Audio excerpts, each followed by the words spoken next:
สำหรับพวกไม้บองปอนได้จูบปัญหามอนกำปงแต่ชื่อประดาไซเป็นตรงอาจมาสดับวิดีโอนี้บ้านเราดอจับพวกไม้บองปอนสดับฟีดแบ็กอาติชนบอยยังปราบถึงออกเนี่ยสำหรับพวกไม้บองปอนได้ปราบทำจานประเภทให้นำมันเตอโอ้ยอมออกคนโอนไอไงบ้านทำอมอันประกายนะมอนยมอ่อนติ่งติ่งไอยมจับจะทำแต่มาไงประเงี้ยบาดมวยนู้นเล่นไปเป็นกับพวนใดนึงไงยมทัดจะสะมือแล้วมันจุลมาสรางนึงบอกงอบเจ้าแล้วจะให้งอบเหม็นงอบสะดุยมบอกเจ้าตัวเลือเกรดแล้ว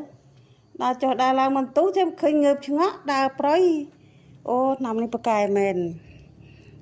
ខ្ញុំអរគុណច្រើនណាស់បានមកខ្ញុំមកលើអត់អីវាអាមុនដំបូងងាប់មួយដែលខ្ញុំអត់ដឹងខ្ញុំហានចាក់ត្រឹមលេខ2ហ្នឹងមក2 cc ដល់ពេលអូនឯងប្រាប់មកបងចាក់តាមហ្នឹងឥឡូវលេខអីឃើញអន់តិចខ្ញុំចាប់ចាក់អន់តិចចាប់ចាក់អត់អីឥឡូវនៅរស់ទាំងអស់មកខ្ញុំប្រហែល50-60ម៉ន់ដែរណាខ្ញុំអរគុណច្រើនចាំអស់ចាំខ្ញុំជាវទៀតអូយឆ្នាំអូនឯងល្អចាក់ទៅហើយជាមួយម៉ោង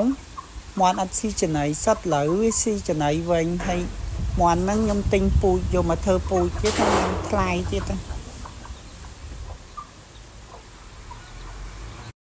លើជីហើយលេងអីហីចាក់ទៅហើយបច្ច្រាអាទឹកថ្នាំហ្នឹងឲ្យដាក់បូមសារាងបាញ់បច្ច្រាប្រហែលជា5 ccទឹកហ្នឹងលាយថ្នាំទឹកហ្នឹងហើយបូមផាយ5 cc បច្ច្រាក់វាទឹកថ្នាំមួយថ្ងៃយកមកដាក់មាន់ឥឡូវគ្រូបានឈរហ្នឹងគ្រូបានមិនថាជាបាន60កូនមាន់ដែរបងឥឡូវហ្នឹងតែខ្លាំងៗតែឥឡូវយ៉ាងតែសាយទៅវាយ៉ាងនៅកងក៏មិនដែរប្រើទឹកថ្នាំមួយថ្ងៃងាប់អលេងងាប់មក70ហ្នឹងងាប់តិចមានសល់មួយហ្នឹង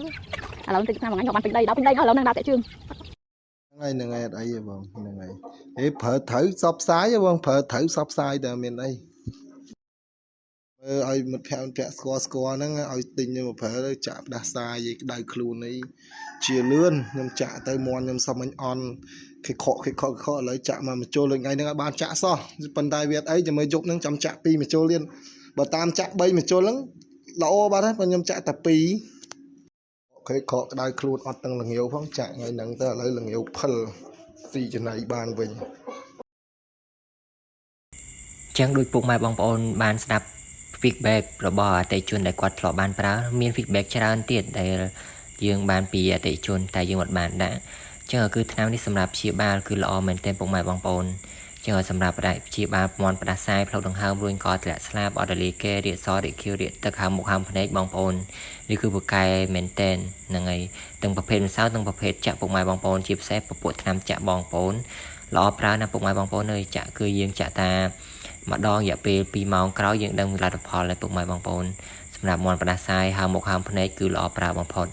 ចឹងសម្រាប់ពុកម៉ែបងប្អូនដែលប្រើថ្នាំច្រើនប្រភេទហើយដែលមិនត្រូវអាចមកសាកល្បងប្រើថ្នាំប្រភេទណាសាមិចព្យាបាលនេះបាន